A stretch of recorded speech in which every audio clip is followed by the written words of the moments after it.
안녕하세요. 요즘 새로운 삶을 살고 있는 40대입니다. 그동안 올라오는 사연들을 보면서 공감도 하고 위로도 받았는데요. 저의 이야기도 여기에 올라올 만한 사연이지 않을까 싶어서 이렇게 글을 적어봅니다. 저에게는 눈에 넣어도 아깝지 않은 귀한 아들이 있습니다. 이 귀한 아들 덕분에 지금의 새로운 삶을 살 수 있었네요. 저는 대학 졸업 이후 취업을 한 곳에서 만난 남편과 연애를 하게 되었습니다. 듬직하고 추진력도 강했던 남편은 조용하고 내성적이었던 저와는 다른 성격을 가지고 있어 매력을 느끼게 되었고, 남편 역시 차분하고 조용한 저의 성격을 마음에 들어 했습니다. 그렇게 2년의 연애를 하다가 결혼을 하게 되었습니다. 결혼을 하고 나서도 큰 트러블 없이 신혼을 보냈는데요. 결혼을 할 때도 양가 반대 한 번 없이 식을 올릴 수 있었고, 결혼식 이후에도 양가 트러블은 한 번도 없었습니다. 주변 지인들을 보면 시댁이며 친정이며 트러블이 종종 있어 스트레스를 받곤 했는데, 저는 그런 게 없어서 잘 결혼을 했구나 생각을 했었죠. 그렇게 결혼 4년이 지난 후 임신을 하게 되었습니다. 그동안 기다리던 임신이었기 때문에 남편과 저뿐만 아니라 양가 식구들 모두 행복해 했습니다. 임신을 하고 난 후에도 출산 한 달 전까지 저는 열심히 일을 했어요. 아이가 태어나고 나면 3개월만 육아휴직을 받고 나서 다시 복직을 하려고 했죠. 모든 것이 평탄하게 흘러가는 듯 했습니다. 그렇게 출산을 하게 되었고 너무나 예쁜 아들을 얻게 되었습니다. 양가 모두 첫 손주였기 때문에 많은 사랑을 받았어요. 아이를 위한 지원뿐만 아니라 제가 편히 육아에 집중할 수 있도록 양가에서 모든 지원을 아끼지 않으셨어요. 이때까지만 해도 저는 행복한 엄마라 생각을 했습니다. 육아휴직이 거의 막바지에 다다를 즈음 남편과 시댁에서는 조심스럽게 직장을 그만두는 게 어떻냐고 이야기를 해왔습니다. 저는 그런 생각이 전혀 없었지만 아이가 아직 너무 어리니 적어도 돌이 지날 때까지만 집에서 아이를 보기를 원하셨죠. 저도 무척이나 고민을 많이 했습니다. 출산을 하기 전까지만 하더라도 나는 내일을 놓지 않으리 다짐을 했지만 막상 출산을 하고 보니 육아휴직 3개월은 너무나 짧았습니다. 아이가 아직 기어다니지도 못하는데 어린이집에 보내야 하는 생각을 하니 막막하기도 했어요. 남편과 시댁에서는 계속해서 1년 동안의 육아휴직을 권했고, 저는 많은 고민을 하다가 시댁 식구들이 있는 자리에서 이야기를 꺼냈습니다. 아이가 아직 어리긴 하지만 사실 지금 일을 그만두면 언제 다시 시작할 수 있을지 모르겠어요. 저도 고민이 되긴 하지만 저는 일을 더 하고 싶긴 해요. 남편과 어머님, 아버님이 도와주신다면 충분히 일을 할 수 있을 것 같은데 어떻게 생각하세요? 그래, 지연이 생각은 충분히 이해한다. 지금 그 자리도 열심히 일을 해서 올라간 자리인데 1년 정도 쉬어버리면 어떻게 될지는 모르는 거니까. 나도 손주가 태어나기 전에는 너의 말에 동의를 했는데 막상 아이를 보니 안타까운 마음이 드는구나. 우리가 도와줄 순 있지만 알다시피 우리도 생업이 있다 보니 항상 도와줄 수는 없는 게 현실인 것 같구나. 누군가가 아이를 봐야 한다면 그래도 엄마인 네가 낫지 않겠니? 그래 여보, 1년 정도만 쉬고 다시 취업을 하는 것도 괜찮을 것 같아. 그때 되면 나도 여유로울 것 같고 엄마 아빠도 많이 도와주실 거야. 거기다가 여보는 경력도 있으니까 1년 쉰다고 해서 취업하는데 어렵지는 않을 것 같아. 시댁과 남편뿐만 아니라 친정에서도 아직 어린아이를 두고 일을 시작하는 것은 힘들 것 같다며 말리는 분위기였습니다. 저는 고민을 하다가 1년을 더 쉬기로 하고 결국 다니던 직장을 그만두게 되었어요. 직장에서는 아쉬운 눈치였지만 아이를 위해서는 이게 최선의 선택이라 생각을 했었죠. 그렇게 저는 1년 동안 아이를 돌보며 열심히 살림을 했습니다. 남편은 승진을 하기 위해 낮에는 직장에 다니고 밤에는 스펙을 쌓아야 한다며 가정이 소홀해지기 시작했습니다. 처음에는 그런 남편의 모습이 안쓰럽고 고맙기도 했어요.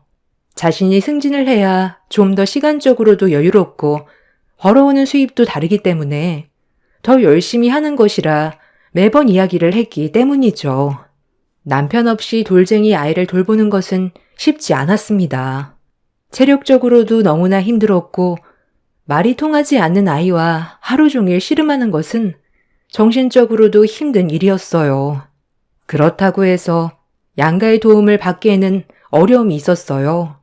아이가 어릴 적에는 양가에서 비용적인 지원도 많이 해주었지만 아이가 돌이 가까워지고 나서는 그런 지원들도 줄어들었습니다.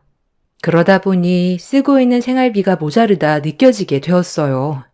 생각해보면 출산 이후 생활비에 대해서 남편과 자세히 이야기를 하지 않았던 것을 알게 되었습니다.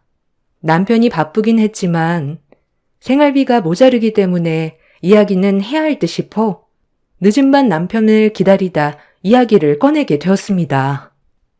여보, 이제 내가 일을 하지 않으니 생활비를 조금 줬으면 좋겠어. 전에는 내 월급으로 생활비를 했지만 이제는 내가 수입이 없으니까 여보가 좋아야 할 것 같아. 얼마가 적당할 것 같아? 나는 그래도 150 정도는 받았으면 좋겠어. 이것저것 생각을 해보면 그 정도가 적당한 것 같은데 여보는 어떻게 생각해? 뭐? 150? 아니, 당신은 150이 그렇게 쉽게 버는 돈이라고 생각해? 아직 아이가 학교에 다니는 것도 아니고 집에만 있는데 무슨 돈이 들어갈 일이 있어. 그냥 카드로 쓰고 내가 결제를 해줄 테니까 앞으로 내 카드를 써. 생활비는 조금 더 생각해보자.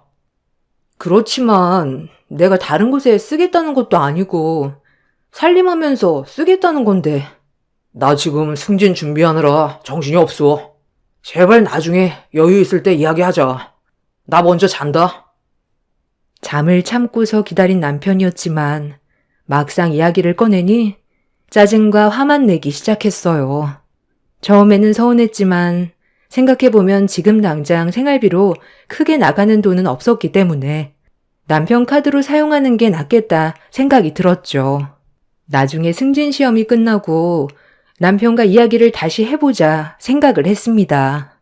그렇게 저는 아이가 돌이 지나고 나서 취업 준비와 함께 알뜰살뜰 살림을 꾸려나가기 시작했어요.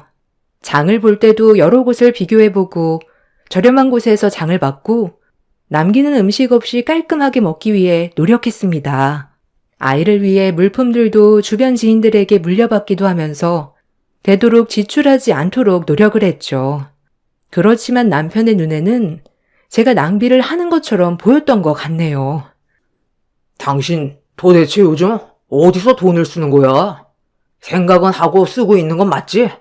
아니, 아이 데리고 카페를 갈 일이 있나? 아이가 뭘 먹을 수 있는 것도 아닌데. 집에도 커피 많잖아. 왜 쓸데없이 커피를 밖에서 마시는 거야? 거기다가 아이 옷은 왜 달마다 사는 거야? 애 옷장 터지도록 옷이 가득하잖아. 여보, 아이 옷은 계절이 바뀌어서 살 수밖에 없었어. 이것도 50% 세일하는 2월 상품으로 산 거라고. 거기다가 나는 밖에 나가서 커피 한 잔도 못 마셔? 집에만 있으니까 너무 답답해서 간 거야. 10,000원도 안 되는 돈으로 이렇게 화를 내야 돼? 10,000원도 안 되는 돈으로? 당신은 내가 밖에서 꽁으로 돈을 번다고 생각하는 거야? 집에서 가만히 놀고 앉아 있으면서? 뭐라고? 무슨 그런 말을 해? 나 우리 승현이 보고 있잖아. 내가 집에서 놀고 있는 거야? 아, 미안하다, 미안해. 또 이런 얘기하면 발악을 하네. 어쨌든 돈 좀 아꼈어. 당신이 번 거 아니라고 막 쓰지 말고. 남편은 어느 순간부터 제가 사용하는 카드 내역 하나하나 다 따지기 시작했어요. 심지어 아이 옷을 살 때도 잔소리를 멈추지 않자 저는 점점 눈치가 보이기 시작했죠. 가끔씩 친정에서 보내주는 돈을 모아서 필요한 물건들을 사기도 하고 가지고 있던 물건들을 중고로 팔아 돈을 마련해 쓰기도 했어요. 태도는 남편만 변한 건 아니었어요. 시댁의 태도 또한 점점 변하기 시작했죠. 명절날이 되면 시댁에서는 외벌이로 남편이 고생한다며 시어머니가 항상 눈물을 흘리곤 했습니다. 그럴 때마다 저는 어떻게 해야 할지 난감했죠. 아이고, 우리 아들. 얼굴이 왜 이렇게 헬쓱해졌어? 저 자식 혼자서 먹여 살리느라 우리 아들 뼈 빠지게 고생하고 있네. 세상에, 고생해서 아끼며 키워놨더니만 고생은 우리 아들만 하고 있구나. 아니야, 엄마. 그래도 지금은 괜찮아. 어쩔 수 없지 뭐. 나 혼자 벌어먹여 살려야 하는데 가장이 힘들지 뭐. 지연아, 너는 네 남편 건강도 안 챙겨주니? 집에만 있으면서 뭐 하는 거야? 남편 건강을 챙겨야지. 아니, 너는 이렇게 얼굴색이 좋은데 네가 우리 아들 건강을 다 뺏어가나 보다. 아이고. 어머님, 저 요즘 새벽 수유하느라 3시간도 연속으로 잔 적도 없어요. 안색은 제가 더 나쁜데 남편은 요즘 운동하느라 기운 빠져서 그래요. 아침마다 영양제 꼬박꼬박 챙겨 먹는데 저보다 더 건강하죠. 예, 영양제 먹는다고 건강한 거 아니다. 너 지금 새벽 수유한다고 유세하니? 그거 다른 엄마들도 다 하는 거야. 상진이 사촌 누이 알지? 걔는 아이도 보고 직장도 다니면서 혼자서 척척해도 잘만 보더라. 남들 다 하는 건데 뭐가 힘들다고 너는 맨날 그러니? 그러니까 엄마, 얘는 내가 고생하는 거 하나도 생각 안 해. 역시 나 생각해주는 건 엄마밖에 없어. 시댁에 갈 때마다 시모와 남편은 짝짝꿍이 잘 맞아 얼토당토하지 않은 이야기를 쏟아 부었어요. 그때마다 저도 지지 않고 맞대응을 했지만 강하게 이야기를 하지는 못했었죠. 이런 상황에서 저는 다시 직장을 다녀야겠다 생각이 들었어요. 그래서 여러 곳에 이력서를 넣었습니다. 다행히 직장을 그만둔 지 2년이 되지 않은 상황이었기 때문에 여러 곳에서 면접 제의가 들어왔습니다. 제가 원하던 곳에서도 면접을 볼 수 있다며 연락이 왔고 면접 후 출근을 하라는 연락이 왔습니다. 문제는 그 이후에 발생했어요.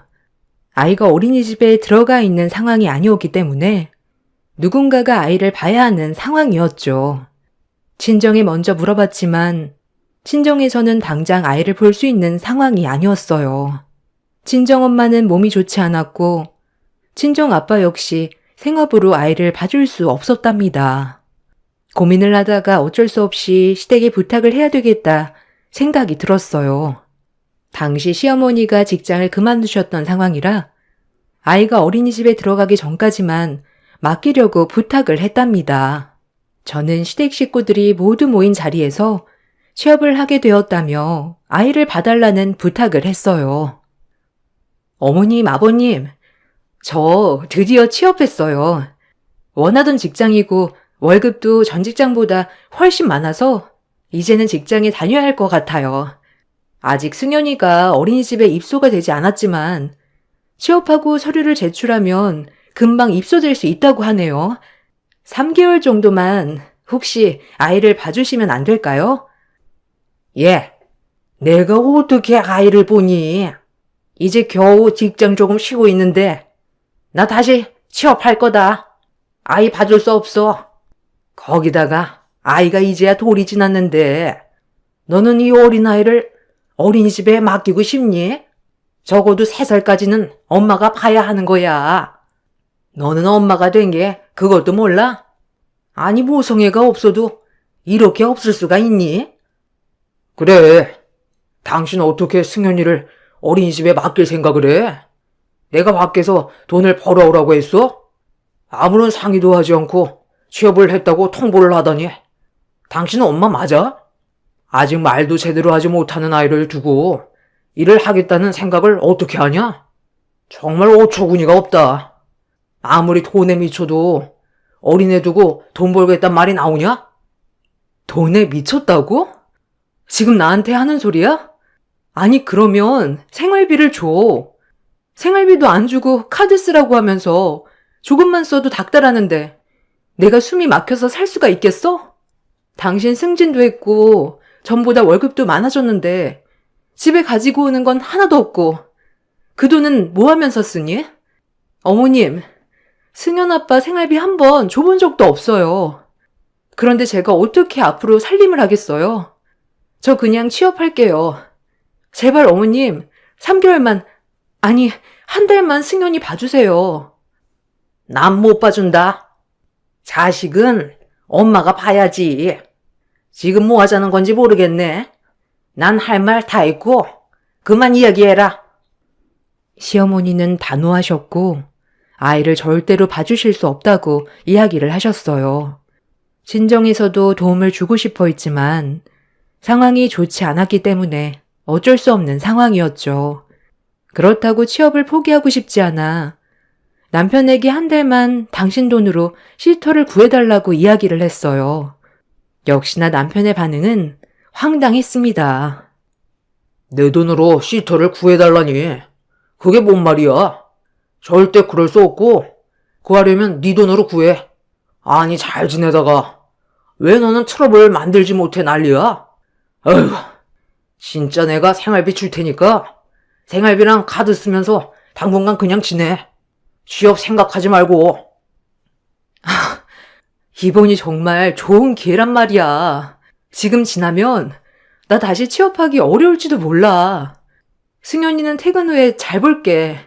그러니 이번만 한 번만 도와줘. 아니, 왜 같은 말을 반복하게 해? 절대 안 되고, 정 취업하겠으면 당신이 알아서 시터를 구하던 친정의 승연이 맡기던 알아서 해결하고 취업해. 그리고 취업해도 당신은 살림 다 해야 하는 거 알지? 내가 취업하라고 한 것도 아닌데 맞벌이라고 하긴 좀 그렇지 않나?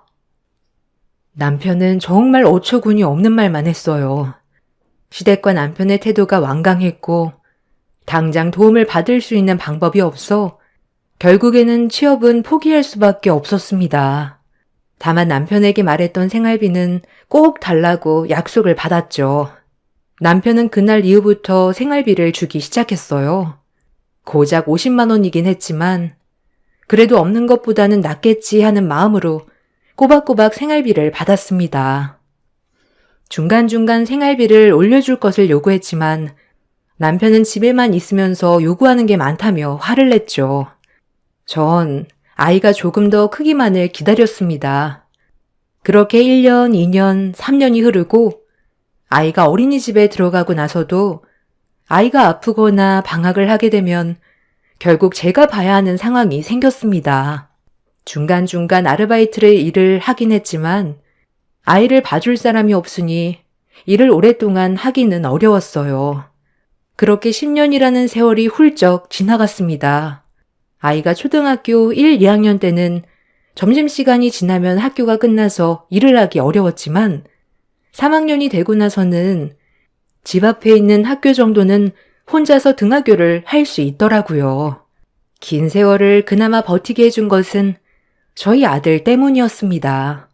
답답한 집에서 숨통을 트여준 것도 저희 아들 승현이었어요.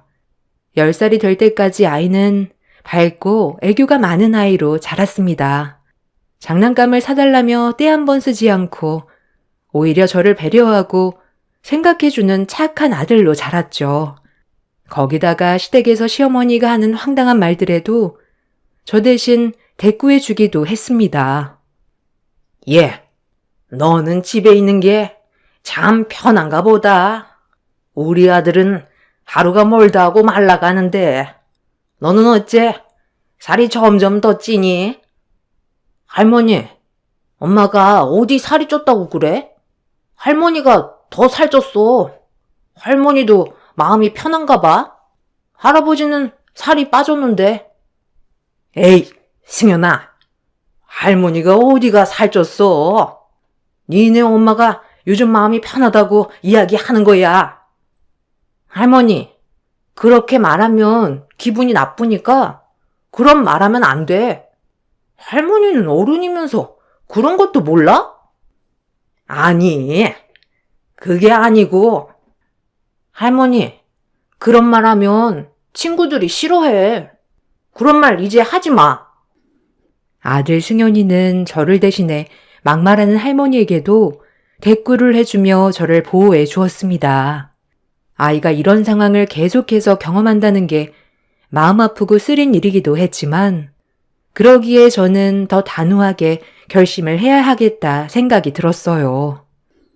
아이가 10살이 되고 나서는 학원비며 이런저런 비용들이 많이 들어가기 시작했어요. 결국 생활비 50만 원으로는 부족하게 느껴져 남편에게 생활비를 더 달라고 이야기를 했습니다. 그렇지만 남편은 아무런 대꾸 없이 출근을 해 버리고 말았어요. 전화도 해도 문자를 남겨도 대답도 하지 않은 채 집도 들어오지 않았습니다. 답답한 마음에 저는 아들과 함께 남편의 회사로 찾아가게 되었습니다. 혹시라도 아들과 같이 간다면 남편의 단호한 태도가 바뀌지는 않을까 싶어 아이와 함께 아빠를 만나러 가자며 찾아갔습니다. 남편에게 다시 전화를 해보았지만 남편은 저의 전화를 계속해서 거절하기만 했어요. 하는 수 없이 저는 아이와 함께 남편의 직장 건물로 들어가 바로 앞에서 기다리고 있었습니다. 아이에게는 아빠 전화기 배터리가 없는 것 같다며 이야기를 했죠. 그렇게 문 앞에서 기다리니 화장실을 가려고 했는지 남편이 밖으로 나오는 것을 보게 되었어요. 저는 남편의 팔을 바로 붙잡고 이야기를 했습니다. 여보, 왜 전화 연결이 안 돼? 내일 급하게 이체해야 하는 돈이 있는데 이것 좀 해결해줘.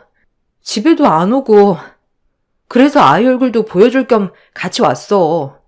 승현이랑 저녁이라도 같이 먹자.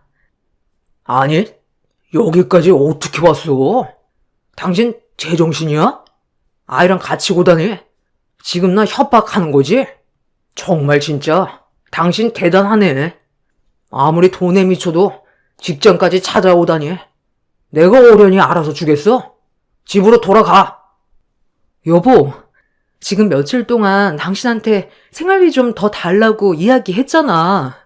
근데 당신은 내 말 들어주지도 않고 무시만 하는데 어떻게 가만히 있을 수 있겠어. 다른 것도 아니고 승현이 학교에 내는 돈이니까 지금 바로 입금해줘. 아니, 내가 달라고 하면 무조건 줄 수 있는 것도 아니고 무슨 당신 돈처럼 이렇게 당당하게 요구를 해? 카드 있잖아. 카드로 쓰고 없으면 당신이 알아서 해결해야지. 벌써 준 생활비 다 쓴 거야? 제발 좀 아껴 쓰라니까. 그 돈을 벌써 다 쓰다니. 대단하다 정말.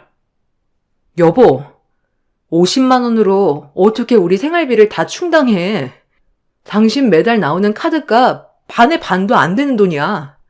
당신은 혼자서 우리 생활비에 몇 배는 쓰면서 어떻게 자식 먹고 자는 생활비에 이렇게 인색해?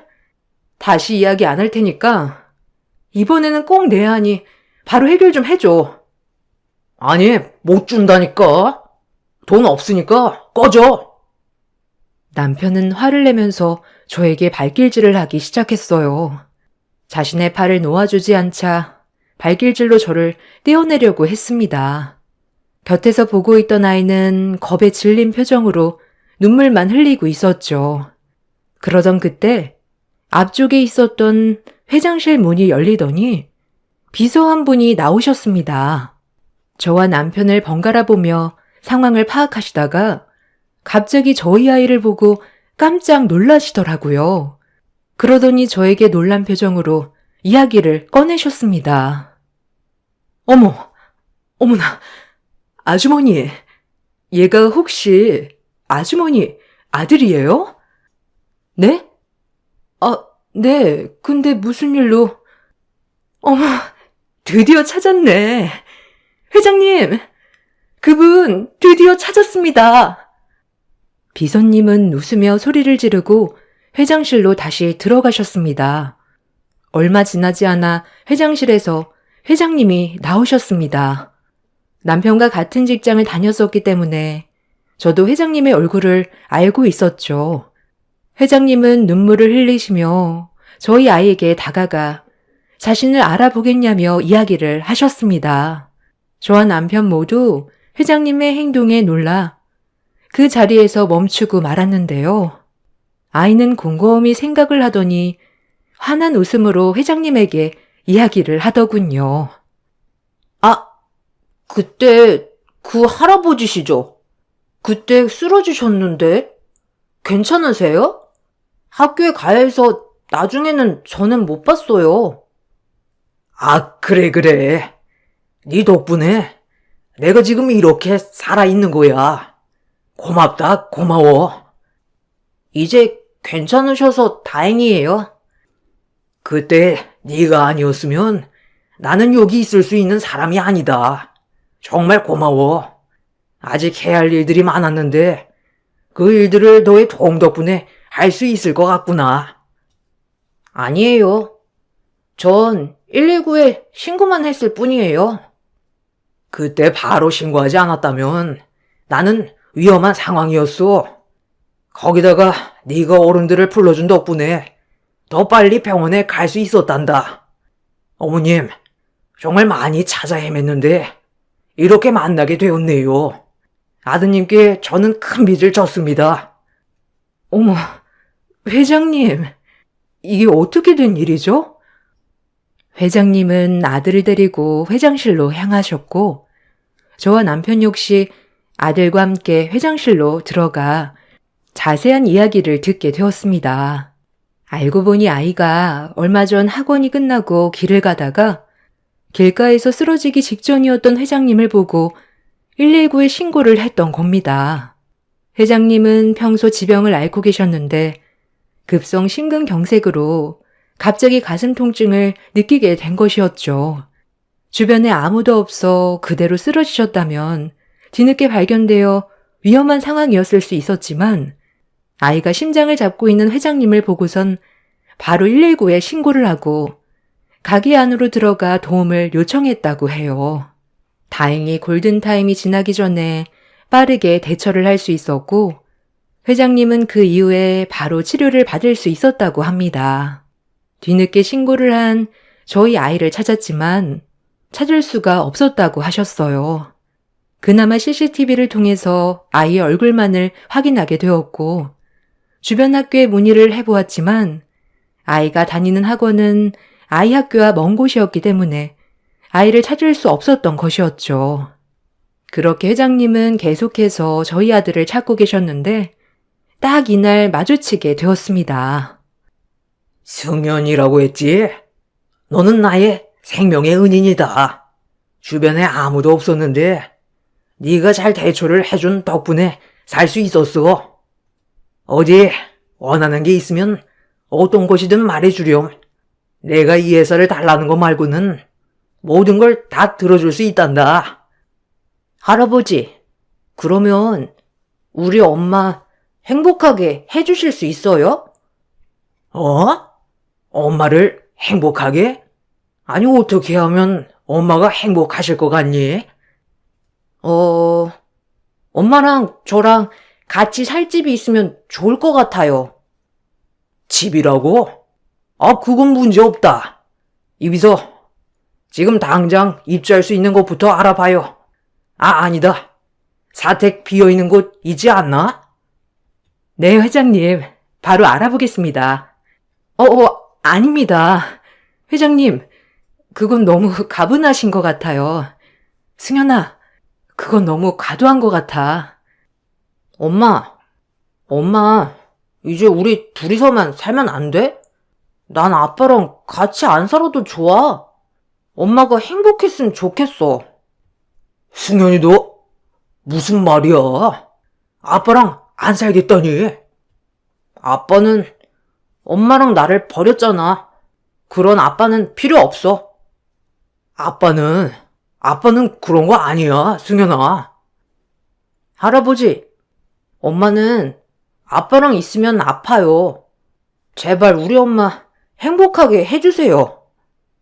승현이는 울면서 회장님에게 저와 살 수 있는 집을 원한다며 이야기를 했어요.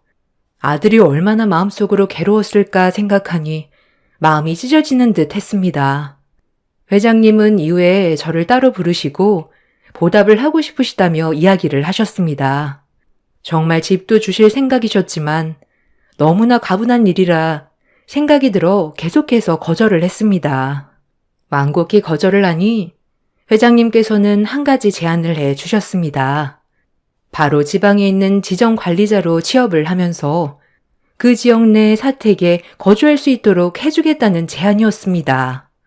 이번에 만나면서 저에 대해서도 알아보셨다고 이야기를 하셨어요. 10년이 지나기는 했지만 회사에 다닐 당시에는 여러 가지 프로젝트를 성공적으로 이끌었기 때문에 아쉬운 인재라 생각하셨다며 저에게 취업 제안을 해 오셨습니다. 저는 아들과의 대화를 끝으로 남편과의 관계를 마무리하기로 결심했어요.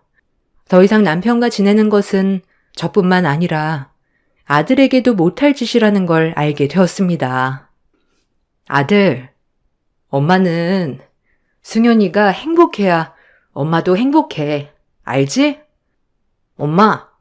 엄마가 아빠 때문에 힘든 거 다 알고 있어. 나는 괜찮아. 아빠가 없어도 엄마만 있어도 괜찮아. 엄마, 우리 다른 곳에 가서 둘이서 살자.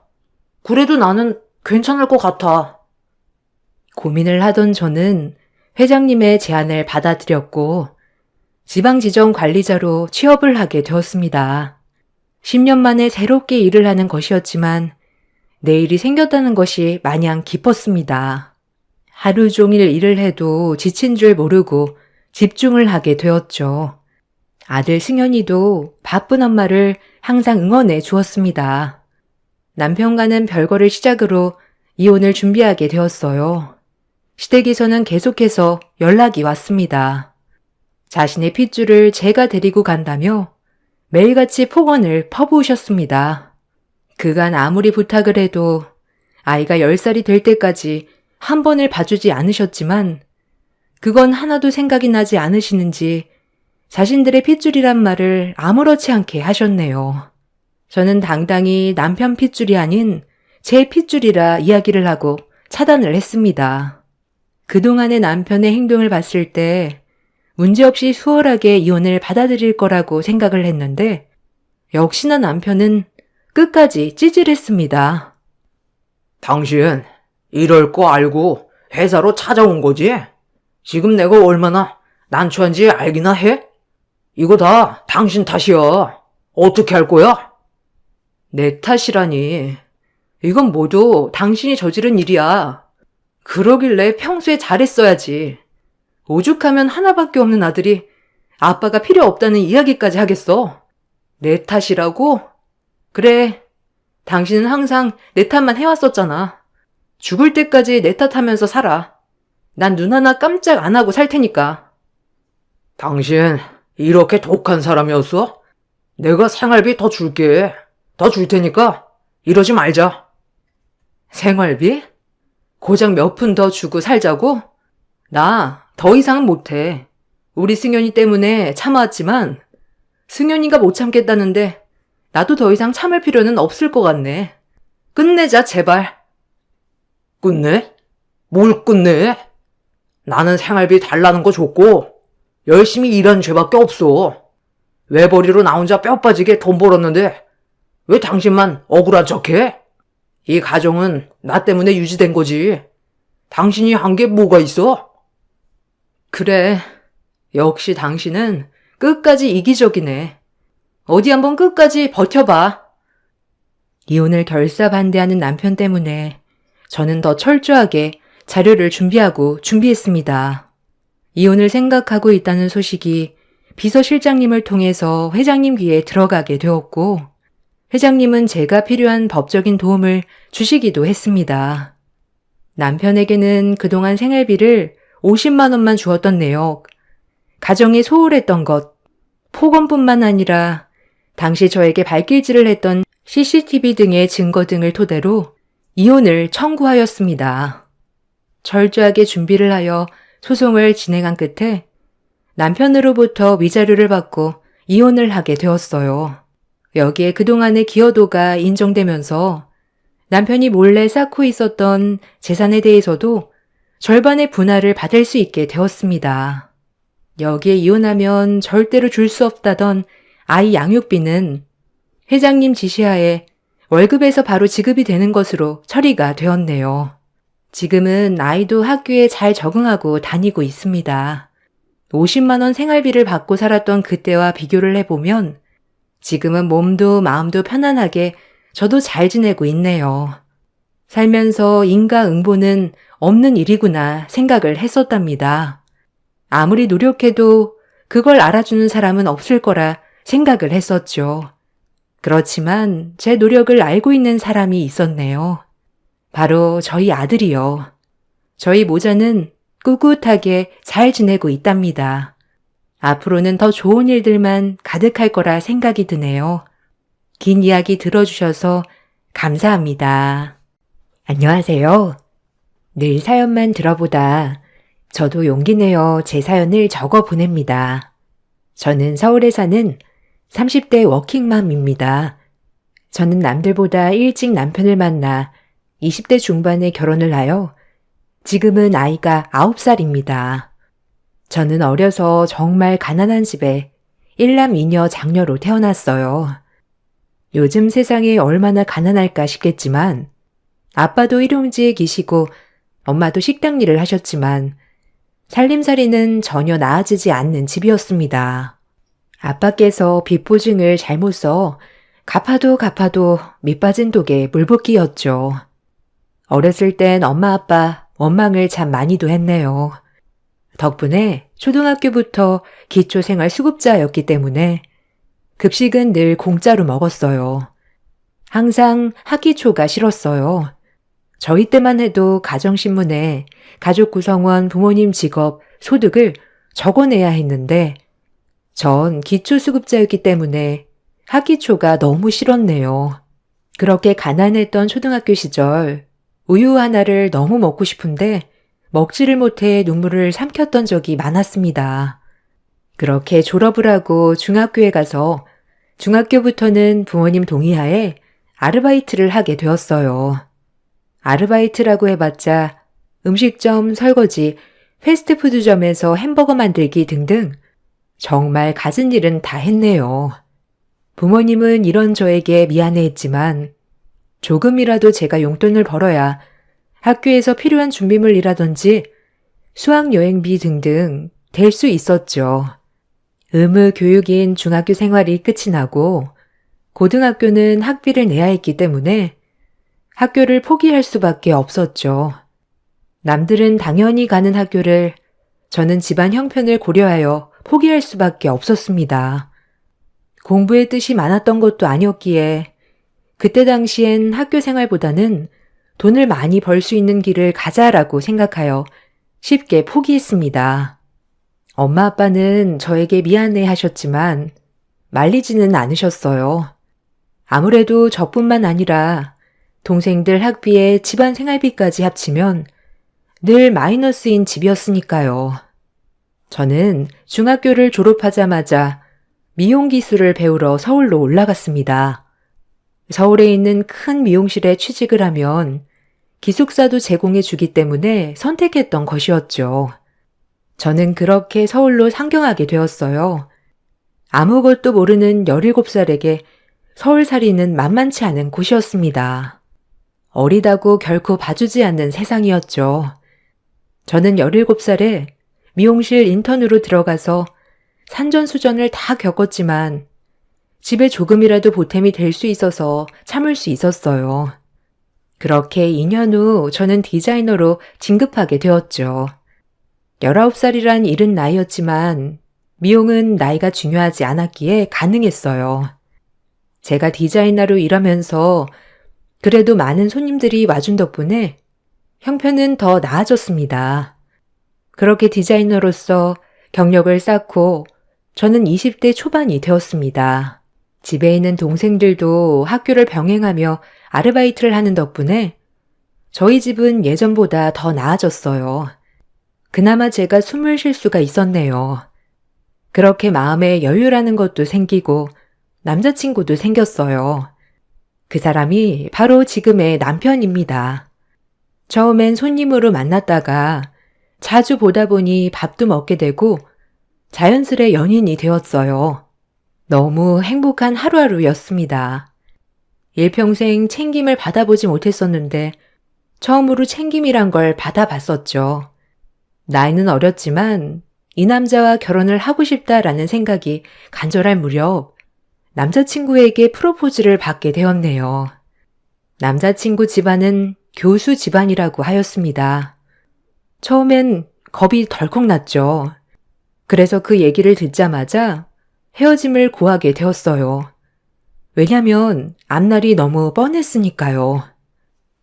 아빠 엄마가 교수지. 내가 교수가 아니잖아. 난 그냥 평범한 회사원이야. 그게 내가 너랑 헤어질 이유가 되나? 오빠, 알잖아. 나는 배운 것도 없고 고등학교도 못 나왔어. 그런 나를 부모님께서 좋아하실까? 너무 앞날이 뻔하잖아. 내가 부모님은 설득할게. 너한테 상처 안 가도록 할게. 나만 믿어줘. 넌 그냥 내가 하자는 대로 따라오면 돼. 걱정하지 마. 남자친구는 자기만 믿고 따라오라고 했지만 그 길로 남자친구 어머님이 샵에 찾아오셨습니다. 아주 화가 난 채로 말이죠. 여기 김미애 씨라고 있나요? 김미애 씨 좀 뵙고 싶은데 좀 안내해 주실 수 있을까요? 아, 재훈이 엄마라고 전해주세요. 어머, 안녕하세요, 어머님. 김미애라고 합니다. 제가 먼저 인사를 드렸어야 했는데 이렇게 찾아오게 해서 죄송합니다. 제 말이 끝나갈 무렵 다짜고짜 어머님은 저에게 물을 뿌리셨어요. 그리고 화가 머리끝까지 난 채로 살벌하게 말씀하셨어요. 더 이상 길게 말 안 할게요. 연애하는 건 뭐 자유니까 상관 안 할게요. 우리 집 유서 깊은 집이에요. 어디 남의 머리나 만지는 주제에 이 집에 발을 들이려고 해? 정신 차리라고 알려주려고 온 거예요. 참고로 내 남편 나 그리고 재훈이 누나 그리고 재훈이 형까지 지금 교수예요. 재훈이 형은 박사과정 받고 있지만 이대로만 간다면 교수 임용은 문제없고 재훈이만 평범한 회사원 같죠?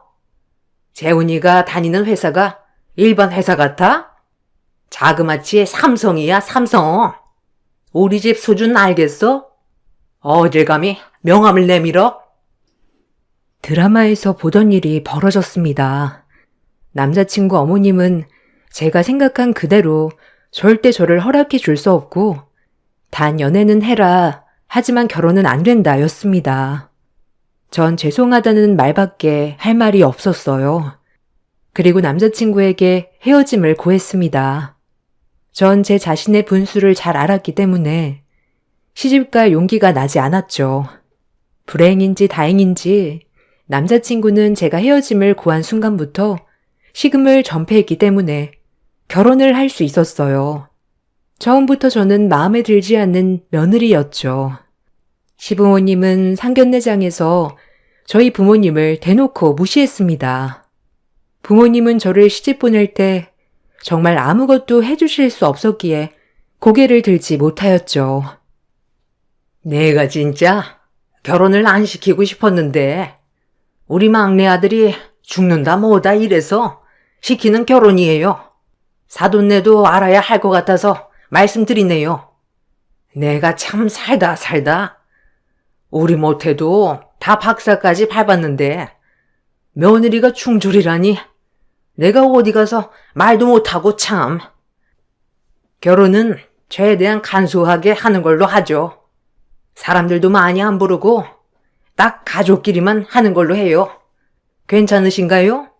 아니, 괜찮아야지. 죄송합니다, 사돈. 저희 딸이 어려서부터 똑부러지고 공부도 잘했는데 부모 하나 잘못 만나서 일찍이 사회에 나가 돈을 벌어야 하느라 학교를 미처 못 다녔습니다. 저희 딸에 나무라지 마시고 못난 이 부모 탓을 해주세요. 저희가 면목 없습니다. 눈물이 나는 걸 정말 꾹 참았네요. 알면서 한 결혼이지만 그래도 능력 인정받고 밖에서는 누구에게 손가락 받지 않고 일하는 딸인데 평생 고개 숙여 살았던 엄마 아빠가 상견례장에서도 저렇게 고개를 떨구니 마음이 많이 아팠습니다. 부모님에겐 잘 사는 모습을 보여드리는 게 최고의 선물인 것 같아 이악 물고 참고 버텼네요. 그리고 결심했습니다. 절대 당하고 살진 않을 거라고. 날 좋아해 주시진 않지만 함부로 대하지 못하게 할 거라고 마음속으로 다짐했어요. 그리고 결혼식이 되었어요. 저희는 시댁에서 간소한 결혼식을 원했기 때문에 정말 조촐하게 룸을 하나 빌려 가족들과 식사하는 자리로 결혼식을 대신했죠. 요즘엔 스몰 웨딩이라고 많이들 진행하지만 저는 정말 시댁에서 저를 어디 내놓기 부끄럽다며 작게 진행한 결혼이었어요. 그래도 결혼식 때는 어렸을 때부터 돈에 쪼들려 살던 과거에서 현재 저까지의 모습이 주마등처럼 지나가면서 많은 생각을 하게 되었어요.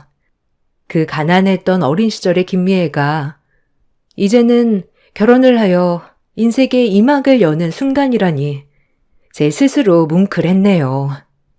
결혼을 하고 저희는 곧바로 분가를 하게 되었어요.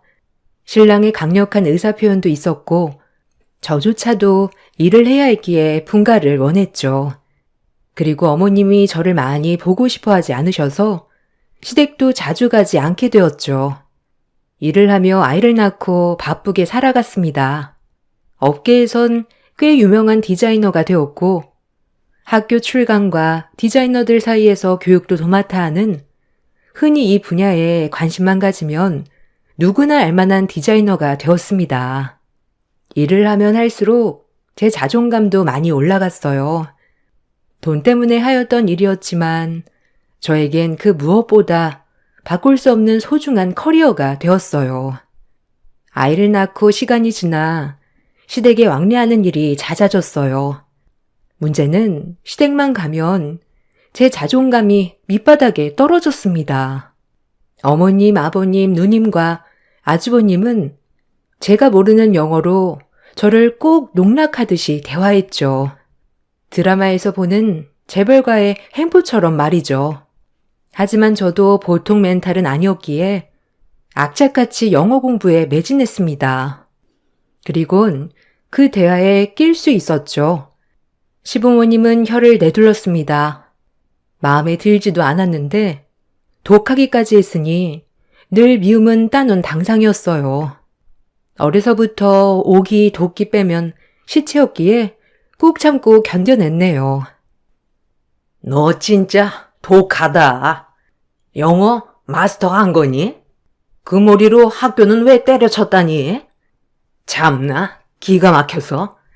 오리대와 엿들으니 좋니? 아, 재수씨 진짜 소름 돋네요. 그동안 그럼 저희 대화 다 엿듣고 있었던 거예요? 와, 소름 진짜. 난 재수씨 같이 독한 여자 무섭더라. 하긴 그러니까 우리 재훈이가 넘어갔지. 재훈이 쟨 어려서부터 센 여자 좋아했다니까. 그럼 이제 프랑스어를 해야 하나? 아주 우리가 재훈이 쳐 무서워서 어디 대화를 하겠어? 좀 모른 척 할 줄도 알아야지 참나. 아니요. 프랑스어로 하시면 프랑스어도 공부할 거고요. 독일어로 하시면 독일어도 공부할 거예요. 저도 이 가족의 구성원이니까요. 다들 할 말을 잃으셨지만 밖에 나가면 아주 똑소리 나는 저였기에 어려운 사이였어도 예의를 벗어나지 않는 선에선 늘 할 말은 하고 살았네요. 그래서 더더욱 시댁에서 미움을 샀어요. 저와 별개로 저희 딸은 시댁 식구들을 따랐기 때문에 종종 시댁에서 자고 놀고 오곤 했어요. 그래도 하나밖에 없는 손녀와 조카였기 때문에 제가 미움받는 것과는 다르게 딸아이를 예뻐해 주셨죠. 그런데 딸이 커갈수록 시댁에서 놀고 오면 시댁에서 있었던 모든 일들을 저에게 말해주기 시작했어요. 여자아이라 그런지 수다스러웠답니다. 저는 딸아이에게 시댁에서 놀고 온 얘기를 듣고 배꼽 잡고 웃는 날도 많았답니다. 말만 교수 집안이고 제 앞에서 그렇게 고상한 척 우아한 척 하지만 그들도 사람인지라 아버님과 어머님은 부부싸움이 늘 잦았으며 삼촌은 매일 통화하는 여자친구가 바뀌는 것 같다. 고모는 노처녀라 매일 선을 본다 등등 아주 재밌었어요. 약간 인간미가 느껴졌달까? 아직 딸아이가 어렸기에 듣는 말을 전부 다 전달하는 느낌이어서 저도 집에서 절대적으로 말조심을 해야겠다고 많이 느꼈네요. 그리고 시간이 흘러 저에게 대구력 사건이 펼쳐지네요. 시집 와서 지금까지 무시란 무시는 다 당하고 살았지만 아주버님이 결혼할 와이프분을 데리고 오면서부터 시어머님은 저를 못마땅해 하는 게 더 심해졌습니다. 아주버님이 결혼할 와이프분은 음대를 나와 박사 과정을 받고 음대 교수를 하고 있다고 했어요. 아주버님도 교수를 하고 있다 보니까 같은 학교에서 만나 결혼을 하게 되었던 것이죠. 교수 집안에 교수 며느리가 들어온다고 하니 집은 경사 그 자체였습니다. 저도 하나의 그냥 멋진 직업으로 봐주셨으면 좋았을 테지만 어머님 아버님께 저는 그냥 정말 마음에 안 든 학교 때려친 미용사 그 이상 그 이하도 아니었네요. 아유, 어서 와요. 우리 집은 처음이죠?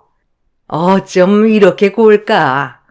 음대 전공이라 그런지 우화가 철철 넘쳐 흘러. 나랑 재훈 아버지도 교수라 우리가 이 계통에 대해 잘 알잖아. 원래 사람은 말이 통해야 하는 법이거든. 우리 딸도 교수고 우리 막내 아들은 대기업 다녀요. 내가 이런 며느리를 정말 꿈꿔왔는데 이제라도 와줘서 너무 고마워요. 얼른 앉아요, 앉아. 네, 어머님, 말씀 편하게 하세요. 저도 이렇게 뵙게 되어서 영광입니다. 현식 씨한테 말씀 많이 들었어요. 인상이 너무 좋으셔요. 형님도 이 집 어른들과 약속이나 한 듯이 저를 그냥 지나치더군요. 아무래도 아주버님에게 제 얘기를 들은 것 같았습니다. 그래서 저 또한 참 그나물의 그 밥들이다 라고 생각했네요. 집에서 식사를 하며 대화는 무르익어갔고 어머님 아버님 깔깔거리며 얘기하는 걸 너무 오랜만에 배워서 기분은 좋았네요. 하지만 저를 은근 무시하는 태도는 변하지 않았지만요. 역시 집안에 격이 맞는 사람이 들어오니 화기애애하고 분위기가 참 좋아. 이래서 옛 어른들이 격식을 따지는 거야. 그러니깐요. 저도 현식 씨한테 얘기 들은 대로 어머님 아버님과 말이 너무 잘 통하는걸요? 전 아이를 낳아도 교육자로 키우고 싶어요. 아무래도 교육자 집안은 교육자가 나오고 의사 집안은 의사가 나오듯이 고색이 맞춰줘야 하지 않겠어요? 역시 네가 말이 통하는구나. 이래서 정말 다르다니까. 내가 또 한 번 느낀다. 안 그러니? 교수 며느리라니. 이게 우리 집이지. 그들끼리 짜고 치는 장단을 보고 있자니 부글부글 끓었지만 대꾸하지 않았네요. 어차피 말하면 무시할 게 뻔하고 딸아이도 있고 괜한 불난 만들고 싶지 않았거든요. 형님이 되실 분과 어머님 아버님은 죽이 참 잘 맞아 보였어요. 그들이 원한 세상이구나 싶으면서도 그들이 말하는 대화도 유치하기도 하고 웃음이 났네요. 얼른 시간이 지나가길 바라고만 있었어요. 그리고 형님 되실 분은 저녁을 다 드시고 저와 일하는 아주머니가 뒷정리를 하고 있는데 과일을 직접 깎으신다고 주방에 들어오셨습니다. 그 청담동에서 디자이너 한다고 했죠? 예약해야 되겠네요. 청담에서 하는 거니까 당일 예약은 안 될 테고 언제쯤 괜찮나? 아, 네네. 머리 하시게요? 제가 화요일, 토요일은 쉬는 날이라 그 뒤만 피해서 오시면 되는데 언제쯤 오시겠어요? 제가 미리 예약을 해드릴게요. 오시기 편하실 거예요. 언제든 시간 나시면 연락 주세요.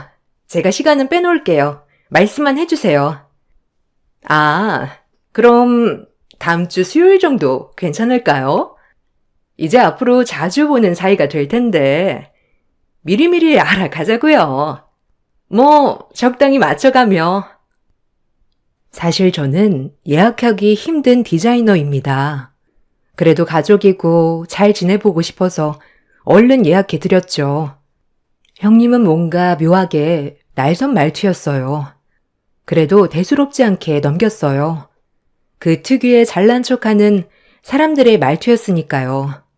너무 익숙해서 그거의 하나라고 생각했네요. 과일을 먹을 때도 저에게 눈길 한번 안 주던 예비 형님과 시댁 식구들이었어요. 어머님의 처음 보는 눈빛과 말투에 두 번, 세 번 놀랐네요. 그렇게 예비 형님은 집에 가시려고 하였고, 예비 형님이 가시고 저희도 뒷정리를 하고 집으로 왔습니다. 그래도 우리 형이 장가를 가다니 참 놀랄 일이다.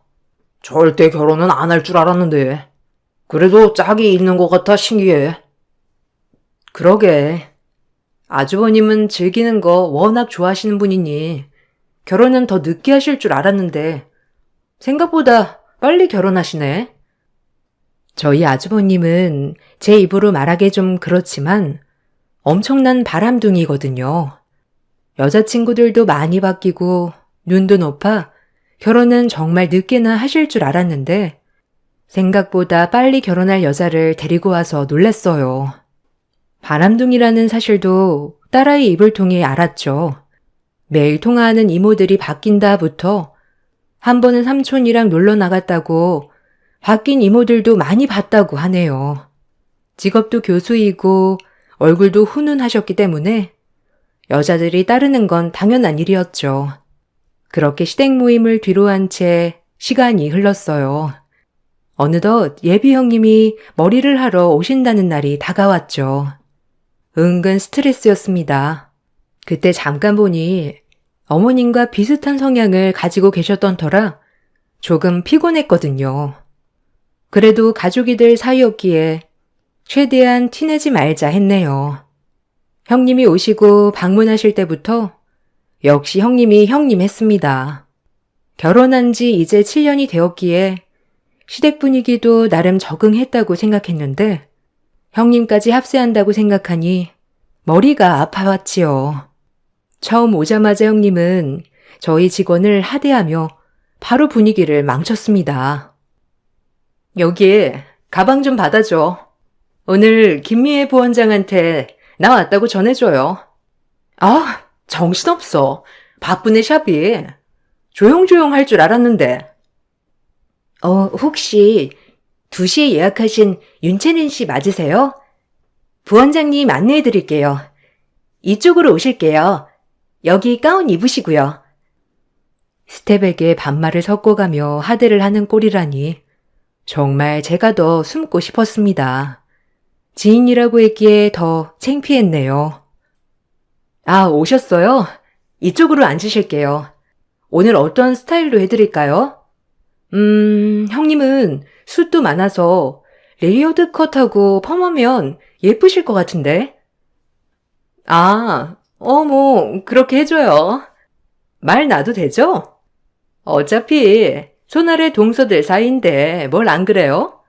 그럼 미애 씨 말대로 머리 해줘. 네, 그럼요. 예쁘게 해드릴게요. 여기 샴푸 좀 먼저 할 거라서 샴푸실로 가실게요. 윤성님, 여기 샴푸 좀 해주세요. 아, 나 다른 사람이 내 머리 만지는 거 싫은데. 미애 씨가 그냥 샴푸부터 다 해주면 안 돼? 나 미애 씨한테만 받을래. 조금 까다롭고 민망했지만 손님이 원하는 거니 제가 처음부터 끝까지 다 해드렸어요. 예비 형님은 머리 하는 내내 본인이 어려서부터 유학 시절 얘기부터 시작해서 교수가 되기 직전까지 살아온 얘기를 처음부터 끝까지 하기 시작했습니다. 처음엔 어머 대단하다, 좋으셨겠다라고 맞장구를 쳐주었지만 피해의식인지 모르겠지만 저를 일부러 자극하는 것 같아 기분이 묘하게 나빴네요. 아니 미애 씨는 어떻게 이런 세상에 고등학교도 안 나온 거야? 아우 나 진짜 그 얘기 듣고 완전 쇼킹했잖아. 중졸이라니 어머. 네?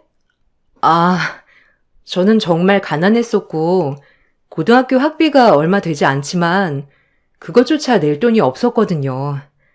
저한텐 아픈 얘기죠. 어머, 그랬구나. 그래서 뷰티 쪽으로 이렇게 시작한 거야? 그래도 잘 되지 뭐. 중졸이 청담동에서 보안장 하는데. 손님들은 모르지? 아마 여기는 손님들이 들으면 막상 갈릴걸? 여기 여자들 얼마나 콧대 높아. 그래도 학력 중요시 여긴다고. 네, 뭐 굳이 말할 필요 없어서 얘기 안 했을 때도 있고 뭐 친해진 고객님이면 오픈할 때도 있고요. 전 열심히 살아온 게 창피하진 않거든요. 제가 친구를 괴롭혀서 학교에서 쫓겨난 것도 아니고 학교를 다닐 형편이 안 돼서 그런 거니까 지금은 제 삶에 만족해요. 조금 더 여유 있었으면 좋았을 테지만 그래도 지금의 저는 제가 봐도 너무 멋진 것 같아서요. 미애 씨, 그거 진짜 몰라서 하는 얘기다. 그래도 대학교까진 나와야 돼, 이 세상은. 나중에 자기 딸이 학교 가면 엄마 학력 가지고 놀리는 세상인데 아직은 보수적이라니까. 자기 위해서 하는 얘기니까 너무 기분 나쁘게 듣지 말고, 알겠지? 우리 이제 가족이잖아. 이렇게 저희 시댁엔 정말 저를 무시하는 사람 한 명이 더 늘어났습니다. 오늘 확실히 느꼈네요. 학력 가지고 정말 사람 가리는구나. 오늘도 내가 네 위에 있다는 것을 과시하고 싶어서 온 거구나. 결혼하기 전 기선 제압하러 왔구나 등등 별의별 생각이 다 들었죠. 그렇게 머리를 끝마치고 형님이 돌아간 뒤 멘탈이 많이 강해졌다고 생각했는데 그날 참 많이 울었네요. 혹시라도 딸이 날 창피하면 어쩌지. 나중에라도 엄마 원망하면 어쩌지. 난 열심히 살아온 쟤밖에 없는데 라고 생각하며 펑펑 울었네요. 그리고 고등학교 검정고시 준비를 했죠. 원래도 할 생각이었지만 딸이 더 크기 전에 엄마로서 당당해지고 싶어 준비하게 되었어요. 일과 학업을 병행하는 게 쉬운 게 아니었지만 그래도 딸아이를 보면 힘을 낼 수 있었던 것 같아요. 그렇게 학업과 일에 치여 정신없이 지낼 즈음 본격적인 아주버님의 결혼 준비가 들어갔습니다. 저랑 결혼할 때랑은 다르게 아주버님은 초호화로 결혼식을 하는 것 같았어요. 둘째 아들 식을 제대로 못 올렸으니 아버님 어머님도 이번 결혼식에 기대가 굉장히 크셨어요. 어디 내놔도 부끄럽지 않은 며느리를 드렸으니 주변 사람들에게도 알리고 7년 만에 제일 기뻐하시는 모습이었습니다. 그런데 좋은 일을 앞두고 상견례를 준비하던 중 예비 형님과 가족들은 말도 안 되는 투표를 하는 것이었습니다. 정말 손발이 떨렸죠. 이제 큰애도 우리 가족이고 결혼도 앞두고 있으니 내가 불렀다. 이제 곧 큰애랑 상견례를 해야 하는데 어쩌려고 저 충조를 우리 둘째 며느리라고 상견례에 데려간다니. 솔직하게 말하면 내 인생의 수치라 안 데려갔음 싶구나. 사돈 어른들이 우리 집을 뭐라고 생각할 거야? 생각만 해도 끔찍하구나. 내 의견은 이런데 다들 의견을 말해보렴. 난 일단 안 데려가고 싶다. 곤란하지 그럼. 사돈 어른 댁들도 명망이 높은 집안인데 우리 집에 중졸 며느리가 있는 걸 알면 얼마나 낮게 보겠냐? 진짜 해도 너무한 거 아니에요? 지금 미애가 한 달에 얼마 버는 주나 알고 그러는 거예요? 미애는 혼자 맨몸으로 여기까지 올라온 애예요. 학력이 중요한 게 아니라 어떻게 살아왔는지가 더 중요한 거 아니냐고요. 아 진짜 엄마 아빠 그동안 미애가 최대한 분란 만들지 말라고 해서 참았는데 내 부모인 게 창피하네요. 이러신 분들이었어요? 사람 앉혀놓고 뭐 하는 겁니까? 정말 너무하시네요. 그냥 제가 가지 않으면 되는 거 아닌가요? 어떻게 사람을 앉혀놓고 바보 취급을 하실 수 있으세요? 아니 재수씨 너무 감정적으로만 생각하지 마시고요. 아마 재수씨는 저희 같은 레벨들을 이해 못하겠지만 이 세계는 명이라는 게 있어요. 좀 이해해 주셨으면 좋겠네요. 재수씨가 재수씨 레벨에 맞는 사람을 만났더라면 못 느꼈을 테지만 그래도 이런 집에 시집 온 이상 겪어야 하겠죠. 그러니까 애초에 올라갈 나무를 보고 올라오셨어야지 참. 그럼 찬반 투표합니다. 너무 기가 막혔습니다. 상견례에 안 가면 되는 것을 가냐 안 가냐에 찬반 투표라니요. 그것도 예비 형님 보는 앞에서 저를 그냥 밑바닥까지 만들었습니다. 너무 허탈해서 말도 안 나왔어요. 가뜩이나 저를 무시하는 예비 형님은 시부모님 옆에서 빙그레 웃고 있었습니다. 때리는 시어머니보다 말리는 시누이가 더 밉다고 하던가요. 예비 형님은 거기서 한마디 더 거들었죠. 사실 아직 부모님들은 모르세요. 그냥 뷰티 업계 종사자라고만 말씀드렸는데 중졸인 걸 아시면 기함하시겠죠. 저도 부모님 놀라실까봐 이런 말은 잘 못하겠더라고요. 저희 부모님도 중졸은 본 적도 없으셔서 아마 둘째 며느리에 대해서 많이 모르실 텐데 좋아하실까요? 솔직하게 말씀드려야 맞는 건지 저도 잘 모르겠네요. 어머님, 너무 곤란해요. 그러겠지. 네 마음 다 안다. 얼마나 놀라실 거야. 아휴, 정말 저 꼴찌덩어리. 자 그럼 둘째 내가 상견례에 가야 된다. 한번 손 들어보고 아니면 그냥 안 갔으면 좋겠다 하시면 손 내리는 걸로 합시다. 둘째는 그냥 이 의견 따르거라. 토달지 말고. 저와 남편은 참가하지 않았고 모든 가족들은 반대를 했습니다. 참으로 허탈했죠. 명문가에 숨겨진 며느리라 드라마에서만 보던 일들이 늘 제게 일어나는 것 같아 정말 씁쓸했네요. 그리곤 정말 서럽게 눈물이 하염없이 쏟아졌어요. 그때 아주버님의 핸드폰을 가지고 놀던 딸이 핸드폰을 들고 와 입을 열었습니다. 딸 한마디에 집안은 전체가 아수라장이 되었죠. 평소에도 얘기하기를 좋아하는 딸이었는데 가족들을 온 가운데 집중시키고 이렇게 말을 이어나갔습니다. 삼촌, 문자 왔어.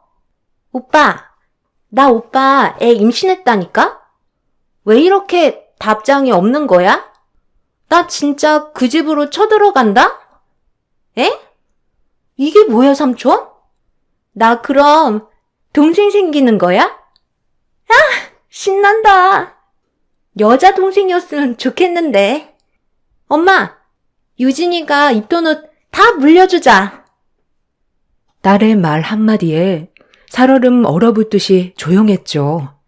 그러곤 아주버님은 딸이 들고 있던 핸드폰을 낚아채 얼른 전원을 꺼버렸죠. 얘 현식아. 이게 다 무슨 말이냐? 스팸 문자지? 아니 체리가 읽은 게 지금 다른 거 읽은 거지?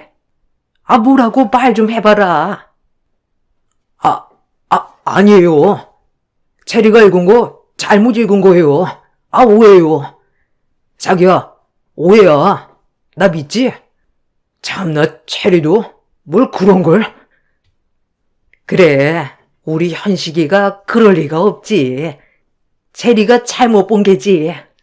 아휴 머리가 아프구나. 오늘은 이만하고 다음에 얘기하도록 하자. 무슨 소리야? 그 문자, 나 보여줘. 뭐? 애를 가져? 떳떳하면 바로 문자 보여달라니까. 왜 숨기는 거야?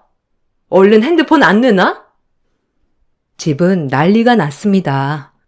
어머님은 울고불고 무슨 일이냐고 악을 쓰고 예비 형님 된 사람은 핸드폰을 빼서 감시 들어갔죠.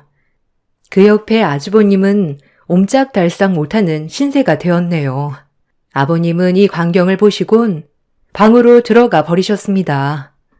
딸아이 혼자만 어리둥절해해서는 하던 인형놀이를 마저 하는데 전속으로 웃음이 터져 죽을 뻔했네요. 울다가 웃으면 안 된다던데 웃음을 참을 수가 없었네요. 그리고 이 기회를 틈타 절 무시했던 사람들을 향해 어퍼컷을 날려주었죠. 아마 제 인생 다시 안 올 복수였죠. 어머, 아주버님. 혹시 그때 그분 아니에요? 아닌가? 아, 왜 저번에 만났던 분인가? 누구지? 아, 최근에 만난다던 여대생? 아, 재수씨. 지금 무슨 소리를 하는 거예요? 말도 안 되는 소리를 하고 있어? 됐고요. 야, 윤재현. 체리 데리고 빨리 니네 집에 가. 어디 저게? 말도 안 되는 소리를 찌꺼리고 있어. 아주 배운 데 없다더니? 어디서 입을 놀려? 네가 감히 누구 신세를 망치려고? 어머님이 악다구니를 쓰며 분에 못 이겨 하시는데 진짜 유쾌상쾌 통쾌했네요. 전 이 기회에 시댁과 손절 생각으로 계속 이어나갔죠. 아니 맞잖아요. 아주버님 여자 바뀐 거 한두 번도 아닌데 뭐. 에이, 결혼할 사람이면 알 건 알아야 되죠 뭐. 부부 사이에 비밀이 어딨어. 안 그래요 형님? 형님은 고상하시니 의심 이런 거 안 하실 건데요 뭐. 그래도 결혼 전에 바람은 잡아야 돼요 형님. 같은 여자니까 말해주는 거예요. 알겠죠? 우리 형님이 공부만 하셔서 이런 건 또 잘 모르실까봐 제가 코치해 드리는 거예요. 형님은 아주버님을 세차게 노려보며 뺨을 날렸습니다. 그리곤 울고불고 악을 썼죠. 이 모습을 보고 있자니 너무 고소했어요. 파오네. 여자 많았다는 건 진작에 알고 있었는데 밖에 나가 몸 함부로 굴리면서 노는진 몰랐네. 천박하고 불결해. 아, 오해라니까. 너 지금 누구 말을 믿는 거야? 나 못 믿어?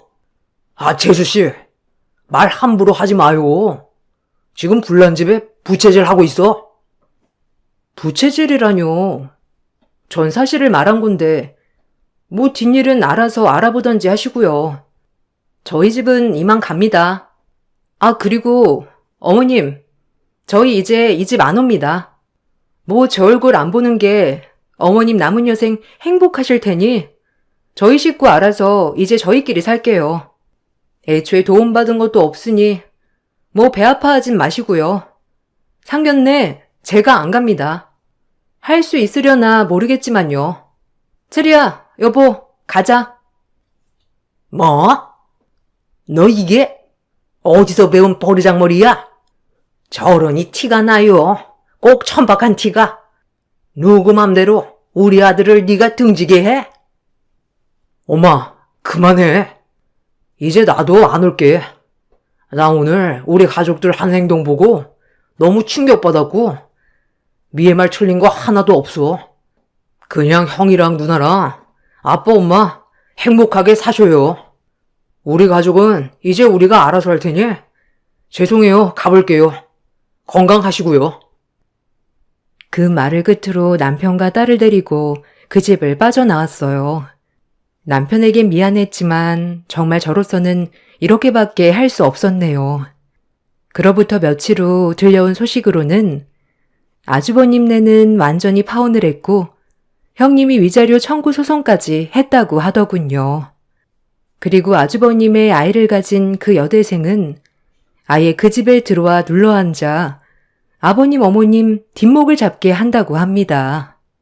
저희는 이제 시댁과 왕래를 하지 않아 그 후로는 모르겠지만 아마 첫째 며느리로 들이지 않았을까 생각되네요. 요즘 간간히 저희 남편에게 얼굴 좀 보고 싶다고 어머님 연락이 오지만 남편도 한결같이 차단 중이고요. 어차피 애초에 물질적으로 도움을 하나도 받지 않았기 때문에 저희도 그닥 아쉽진 않네요. 그렇게 중졸이라고 무시했던 며느리, 이젠 고등학교 검정고시 합격해 야간대학을 등록하여 다닙니다. 대학원까지 가서 뷰티학과 교직 이술하여 교수가 되고 싶단 꿈이 하나 생겼네요. 그 소식을 들었을 때 시댁 반응도 궁금하고 어찌 보면 제가 더 성장할 수 있는 원동력을 준 건 사실이니까요. 언제가 될지는 모르겠지만 아직은 보고 싶지 않네요. 매번 사연만 들어오다 제 얘기는 재밌을까 하며 사연 보냅니다. 혹시라도 지금 삶이 어렵다고 좌절하지 마세요. 노력은 배신하지 않는다는 말이 있어요. 모든 사람들의 삶이 평안해지길 바라며 글을 마칠게요. 감사합니다. 안녕하세요. 저는 미술 입시학원을 운영하고 있는 30대 중반 여자입니다. 내 인생에서 어떻게 이런 일이 있을 수 있지? 내가 파혼을 하다니. 처음엔 너무 충격적이고 저 역시도 제 자신에게 실망과 자책을 하며 지냈지만 생각을 달리 해보면 그런 집에 시집을 안 가게 되어 다행이다 생각을 가지며 긍정적으로 살고 있습니다. 아직도 생각하면 화가 나는 그 집에 대하여 이야기해볼까 합니다. 저희 집은 아빠, 엄마, 언니 2명, 오빠 1명, 새언니 1명, 이렇게 7 식구입니다. 저희 오빠는 결혼하여 건물 위에 따로 얻어져 있는 집에 살게 되어 사실상 아주 가깝게 보고 지내고 있어요. 그리고 저희 집에 특별한 걸 소개를 하자면 저를 제외하고 6 식구가 의사인 것입니다. 제 입으로 말하긴 그렇지만 부모님 덕분에 언니와 오빠 저 모두 어려서부터 아쉬움 없이 자랐습니다. 그리고 저희는 한 건물에 옹기종기 살고 있어요. 1층엔 제가 운영하는 미술학원이 있고 그 옆엔 약국, 위에가 내과, 치과, 유방갑상선 외과 이렇게 차례대로 있습니다. 왜 제가 의사가 되지 않았냐고요? 전 어려서부터 그림 그리는 게 좋았고 부모님도 막내딸인 제가 다른 공부를 하시길 바라셨던 것도 있었죠. 저는 어려서부터 친한 친구 아니고서야 굳이 저희 집 이야기를 하지 않았기 때문에 제 주변 사람이라고 해도 저희 집에 대해 몰랐던 사람들이 많았습니다. 몇 년 전 우연히 소개로 알게 된 남자와 연애를 하게 되었고 몇몇 걸리는 것 빼고는 큰 단점 없는 사람이니 이 사람이면 되었겠다 싶어 결혼 준비를 하고 있었어요. 저는 남들에게 자랑을 하거나 한 번도 저희 집에 대하여 언급을 한 적이 없었기 때문에 남자친구는 제가 평범한 집안에 미술 전공을 하여 동네에서 조그맣게 미술학원을 운영하는구나 정도만 알았죠. 남자친구는 로스쿨을 진학해 변호사가 된 케이스입니다. 변호사 좋은 직업이죠. 본인의 직업에 프라이드를 갖는 것 같아 멋있기도 했었고요. 첫 만남부터 남자친구는 본인의 누나와 매형 얘기를 하며 너무 본받고 싶다. 나도 열심히 해서 그렇게 될 것이다 라고 종종 어필해 왔습니다. 매형과 누나도 변호사입니다. 매형은 검사 출신 변호사시고 누나는 똑같이 로스쿨 출신 변호사죠. 난 진짜 우리 누나랑 매형을 너무 존경해. 매형은 검사 출신 변호사라서 그런지 내가 나가는 소송에 대해 많이 조언도 해주고 공부할 땐 누나가 엄청 든든한 힘이 됐어. 그러게. 자기 말 들어보면 누나랑 매형이 자기의 든든한 멘토 같네. 매형과 누나가 선배로서 남자친구를 좋은 길로 끌어주고 좋은 영향을 많이 주었나 보다. 너무 보기 좋은 남매다라고 긍정적으로만 생각했던 것 같습니다. 그리고 오히려 남매 간의 우애가 좋아 보여 너무 보기 좋았죠. 저도 제 가족을 특별히 생각하는지라 가족애가 있는 남자친구의 이런 모습이 끌렸던 것도 사실입니다. 저 역시 마찬가지로 저희 부모님, 저희 오빠와 언니들을 존경하니까요. 남자친구가 늘 말하길 자기네 부모님은 정말 고생 많이 하셔서 우리를 키우셨다라는 말을 많이 했어요. 남매를 공부시키느라 부모님이 진짜 고생하셨다. 내가 진짜 꼭 효도를 해야 한다라고 들을 때마다 이런 말을 들으면 남자친구 부모님도 참 흐뭇해 하시겠다. 그동안 고생하신 거 다 보람 있으시겠다라고 생각하며 흐뭇하기도 했었어요. 여기서 가족들에게 저런 마음을 느끼는 남자라면 정말 결혼해서도 큰 문제 없이 잘 살 수 있겠다라고 생각했던 것 같습니다. 이게 큰 오산이었죠.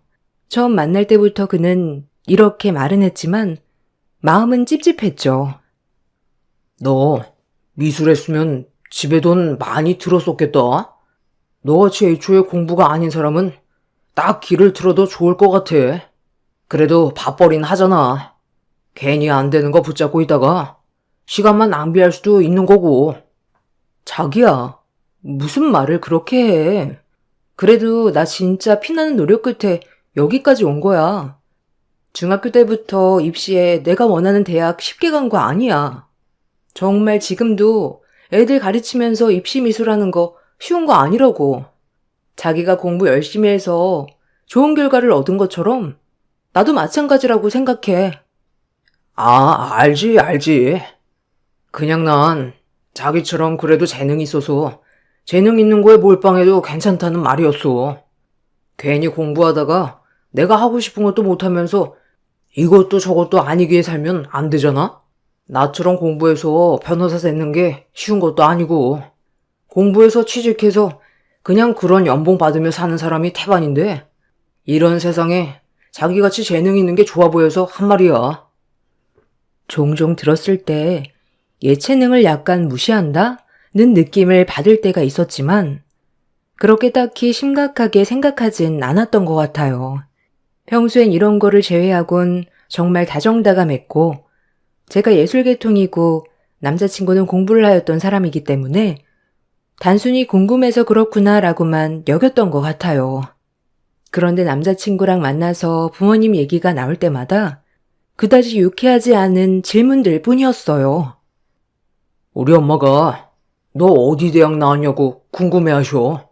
미술학원 운영하면 한 달에 대충 고정적인 수입이 있냐고도 하시는데 너 혹시 수입이 들쭉날쭉한 건 아니지?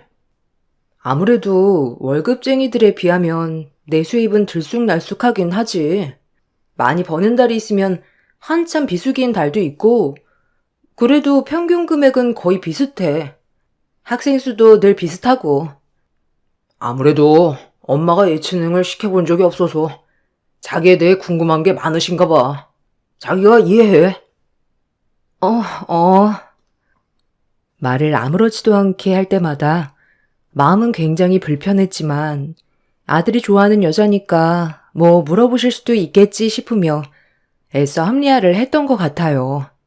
마음 한켠엔 우리 엄마 아빠는 그에 대한 질문보다는 사람 어떠니? 너한테 잘해주니? 라고 기본적인 것 외엔 따로 묻지 않으셨죠. 아마 그냥 저를 조용히 응원해 주셨던 것 같아요. 그리고 저는 H대학교 서양미술학과를 나왔습니다. 제가 정말 가고 싶어 했던 대학교와 과에 붙었어요. 단 한 번도 제 학력과 경력이 누구나 얻을 수 있는 건 아니라고 자부하며 열심히 살았죠. 남자친구는 저희 부모님이 전문직에 종사하신 줄 알지만 의사인 것은 몰랐습니다. 딱히 부모님 직업이 중요하다고는 생각해 본 적이 없으니까요. 저 역시 남자친구 부모님이 뭘 하시는지에 대해 일절 물어보지 않았고요. 아마도 남자친구는 저희 부모님들이 공무원인 줄 알았던 것 같아요. 어느 날 결혼 얘기가 본격적으로 나오기 시작했을 때 그 집 부모님께서 저를 한번 봤으면 하더라고요. 저는 남자친구에게 부모님이 뭘 좋아하시냐부터 시작해서 설레는 마음, 긴장되는 마음을 안고 부모님을 뵐 준비를 하였습니다. 백화점에 방문하여 어머님의 스카프와 아버님 드릴 넥타이, 그리고 벨트를 준비했습니다. 첫 만남이지만 제가 결혼을 생각하고 있는 남자친구였기에 남자친구 부모님께 당연히 아깝다는 생각보다는 더 좋은 것을 해드리고 싶은 마음으로 백화점 브랜드의 선물과 그의 어머님 드릴 꽃도 장만하였습니다. 첫인상이 제일 중요할 것 같아서 정말 잘 보이려고 애를 썼죠. 엄마, 인사해. 내 여자친구 윤이야. 자기야, 여기는 우리 엄마, 아버지셔. 아, 처음 뵙겠습니다. 임윤이라고 합니다. 반가워요.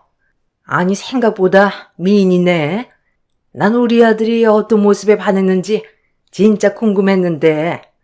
미인이구나. 근데 예쁜 거 얼마 못 간다. 네? 제가 어머님, 아버님 드리려고 준비한 선물이에요. 뭘 좋아하실지 몰라서 요즘 환절기라 날씨도 쌀쌀한데 어머님 스카프 괜찮으세요? 아유, 고마워요. 스카프 집에 많은데. 잘하고 다닐게요. 색상이 나랑 안 맞는다. 그쵸? 어디 거예요? 이 브랜드? 신경 좀 썼네요. 남친 아버님은 그냥 말없이 고맙다고 하셨지만 제가 처음 온 순간부터 그렇게 달가워하지 않으시는 것 같았고요. 남친 어머님은 처음부터 웃으면서 비아냥 대는 것 같았습니다. 이때까지 둔한 저는 원래 합법이 저러신가? 라고 생각하며 어른들이니 그냥 넘어갔습니다. 남친 부모님들과 식사를 하면서 무례한 질문은 계속되었어요. 아니, 우리 아들은 진짜 변호사님이고, 난 같은 법 쪽의 사람 만나길 바랬거든. 근데 갑자기 미술한다고 해서 놀랬잖아. 말은 나도 되죠? 우리 아들보다 어리니까. 얘네 누나 얘긴 들었죠? 같은 변호사 만나서 지금 말도 잘 통하고 얼마나 좋아? 이게 수준이 맞아야 한다니까, 서로. 그게 쉽나 어디? 하여튼 내가 그린 말을 했건만. 저기 어머님 아버님은 뭐 하셔? 아니 미술 공부만 한 거면 딸 하나만 미술 공부 시키신 건가? 어려서 공부는 딱히 많이 안 했어도 되잖아, 미술은. 안 그래? 네? 어려서부터 그래도 미술을 해서 재료값이라든지 입시 비용이라든지 저희 엄마 아빠도 뒷바라지 많이 해주셨죠. 진짜 이게 웬 미친 소리인가 싶기도 했어요. 처음엔 저 말을 듣고 절대 한마디도 편들어주지 않는 남친을 보며 지금 단단히 잘못되어 가고 있다고 느꼈습니다. 애초에 남친 부모님은 절 달가워하시지도 않았고 남친이 좋다니 한번 만나 알아서 떨어져 나가라고 생각하는 것 같았어요. 너무 비굴하고 수치심이 느껴졌지만 저희 부모님을 생각해서 바로 일어날 수가 없었습니다. 단 한 번도 예의 없게 가르치시지 않으셨거든요. 난 결혼해서 우리 아들이 힘들게 처자식 먹여 살리는 거 정말 반대야. 윤희 씨도 일은 할 생각이지? 힘들게 공부해서 내가 그러라고 장가 보내는 것도 아니고 결혼하면 신랑한테 기대지 않을 정도의 벌이는 되고 우리 딸이야. 변호사님이시니 남편한테 전혀 부담도 안 주고 에휴 나도 변호사 며느리 보나 했더니 네, 저도 당연히 일을 놓지 않을 생각이고요. 지금 들어보니 어머님께서는 저를 별로 달가워하시지 않는 것 같네요. 저도 제 직종에서 공부하는 만큼은 다 했고요. 어디 가서 직업에 대해 비난받을 정도는 절대 아니라고 생각합니다. 식사는 감사히 맛있게 먹었습니다. 자기야, 엄마는 그런 뜻이 아니잖아. 그냥 요즘에는 여자들도 일을 하는 추세니까 그런 말씀을 하신 건데. 남친 입에서 젖다구로 말이 나오자마자 눈물이 후두둑 떨어졌습니다. 그 자리에서 감사히 먹었다는 말만 하고 서둘러 짐을 챙겨 나왔어요. 뒤따라 나온 남친은 왜 그러냐며 놀라서 그래도 이런 식으로 나가는 게 어디 있냐며 저한테 화를 내더라고요. 자기는 저런 말을 내가 듣고 있는데 아무렇지 않은 거야? 자기 어머님보다 난 자기 말이 더 상처야. 자기가 몰랐을 리도 없고 결국은 변호사 며느리 얻고 싶으신 건데 날 왜 만나는 거야? 어른들은 원래 좀 보수적이잖아. 사자 들어가는 직업 좋아하는 건 당연한 거고, 아무래도 매형도 변호사다 보니까 며느리도 변호사 며느리 보고 싶어 하셨던 거고, 그냥 보수적이다라고 이해해 줄 순 없어? 내가 괜찮다고 하잖아. 너랑 결혼하고 싶고 처음이라 그러시는 거야. 너가 이해해. 우리 엄마 아빠 엄청 고생했다고 했잖아. 나랑 누나 키우는데 보상받고 싶어 하시는 거 당연한 거 아니야? 뭐? 보상? 누구 신세 망치려고 며느리한테 보상을 바래. 우리 엄마 아빠도 나 키우느라 고생했는데 그 고생은 아무것도 아니고? 난 자기도 의심스러워. 그동안 했던 말들 다 어머님 입을 통해 나한테 하고 싶고 묻고 싶었던 말 아니야? 가끔 기분 나쁜 얘긴 몇 번 있었어도 대수롭지 않게 넘겼어. 자기도 예체능에 대해 아예 모르니까 그냥 궁금해서 그렇구나. 근데 이 결혼 진짜 아닌 것 같아. 그만 만나자. 지금 너 선 넘는 거야. 나 정도 되는 남자 어디 가서 만나기 힘들다는 거 너도 알잖아. 너 지금 너무 격해져 있으니 좀 수그러들고 얘기 다시 하자. 입이 떡 벌어졌습니다. 진짜 어디 이런 막말을 할까요? 그 길로 더 이상 말이 통하지 않는다는 걸 깨닫고 저는 저희 집으로 돌아왔습니다. 집에 들어서자마자 잘 다녀왔냐는 엄마, 아빠, 언니들의 물음에 눈물이 왈칵 쏟아졌어요. 아니, 왜 울어? 아니, 무슨 일이 있었던 거야? 좋은 마음으로 선물 사들고 가서 무슨 일이 있었어? 무슨 일이야? 야, 왜 그래? 무슨 일 있어? 얘 무슨 서름 당하고 온 것 같은데? 변호사 며느리 원한대. 아니, 내 앞에서 변호사 며느리 원해. 오늘 나 보잔 것도 일부러 부르신 거야. 나보고 알아서 떨어져 나가라고. 제 말을 듣자마자 아빠는 노발대발 하시며 찾아간다고 하셨고, 엄마는 같이 눈물을 떨궜습니다. 하나밖에 없는 애지중지 막내딸, 귀엽고 하고 싶은 거 다 하게 해주시고, 곱게 키워 어디 내놔도 부족하단 소리 들어본 적 없는데, 처음 본 사람들한테 이런 무시를 당하다니요. 언니들은 아주 길길이 날뛰고 전화번호 대라는 둥 집도 아수라장이 되었죠. 그날 얼마나 울었는지 모릅니다. 뜬 눈으로 밤을 새웠고 그 후부터 남자친구의 태도도 곱씹게 되며 남자친구의 연락을 철저히 차단했어요. 제가 연락을 받지 않자 다음날 미술학원으로 찾아왔습니다. 왜 이렇게 연락이 안 돼? 내가 엄마한테 뭐라고 했어. 생각해보니까 내가 너무한 것 같아. 너 혼자 어색했을 텐데 너 편은 못 들어주고 내가 미안해. 그러니까 화 풀어, 어? 난 자기랑 할 말 없어. 난 어제 자기 태도에 너무 실망했고 자기 태도를 보니 알겠더라. 결혼하면 내 앞날이 훤히 보이더라고. 앞으로 계속 무시하실 텐데 나보고 그걸 견디라고? 내가? 왜? 첫 만남에 저렇게 무례하신데 며느리 되면 얼마나 더 하시겠어. 나는 마음 정리 다 했어. 너무 극단적으로만 말하지 마. 아무래도 나 힘들게 키워오신 분들이니까 원하는 며느리 얻고 싶은 건 당연한 거잖아. 어제 엄마도 아차했어. 네가 마음 좀 풀어. 내가 잘할게, 어? 하루 이틀 제가 연락이 되지 않자 미술학원에 찾아오는 빈도는 잦아졌고 그럴 때마다 저를 설득하는 남친이었습니다. 그러다 보니 문득 이런 생각이 들었어요. 과연 우리 집안에 대해 알고 나면 어떤 생각을 하실까?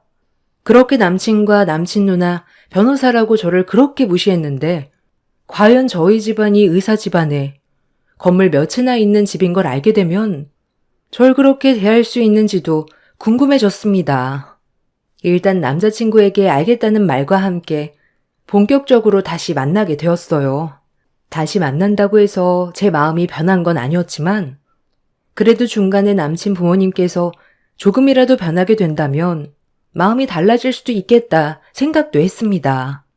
마음을 풀고 다시 지냈을 땐 결혼 얘기도 더 적극적으로 오갔고, 그러면서 남친 부모님과 저희 부모님을 뵙는 시간이 많아졌어요. 한 번은 남친을 저희 집에 초대했는데요. 부모님도 제 우는 모습을 보고 내켜 하시진 않았지만, 그래도 제가 좋아하는 사람이니 마음을 열고 다가가려고 하셨어요. 그런데 남자친구가 가져온 선물은 대박이었습니다. 우리 집을 어떻게 본 것인지 몰라도 처음 만나는 여자친구 부모에게 사과 한 박스라니요. 진짜 제가 뭘 가져온 건지 눈을 다시 의심만 했습니다. 아무래도 저와 차이 나는 결혼이니 이런 선물 준비했다고 생각을 안 할 수가 없게 되더라고요. 하지만 저희 엄마 아빠는 선물에 대해서는 고맙다고 받아두기만 하셨고 싫다는 내색이나 표현은 일절 없으셨어요. 딸 때문에 엄마 아빠까지 이런 대접을 받는 것 같아 너무 죄송했고요. 그때 마음을 먹었어요. 우리 집 무시한 대가를 정말 철저히 복수해야겠다고 다짐했죠. 어서 와요. 너무 궁금했어요. 음식은 입에 맞나요? 윤희한테 뭘 좋아하는지 물어봐서 준비한다고 했는데 맛있게 먹어요. 아, 갈비찜인가요? 아, 맛있네요. 윤희도 어머님 음식 솜씨를 닮아야 하는데 저 밥 해주려면 지금부터 열심히 연습해야겠네요. 엄마와 아빠는 급격히 표정이 어두워졌습니다. 아니 벌써부터 주방탱이 취급하는 것도 아니고 처음 만난 엄마 아빠 앞에서 내가 여태까지 만난 남자친구가 맞나 싶었죠. 식사 자리는 대충 이렇게 지나갔고 식사 중간중간 남친이 불편한 기색이 있었는데 저희 집이 건물로 되어 위층엔 가정집으로 되어 있다 보니 남친 입장에선 건물에 새 들어서 사는 줄 알았던 것 같아요. 자기 미술학원 위에 이렇게 집도 있었구나. 아파트 월세나 전세랑 비슷한 건가?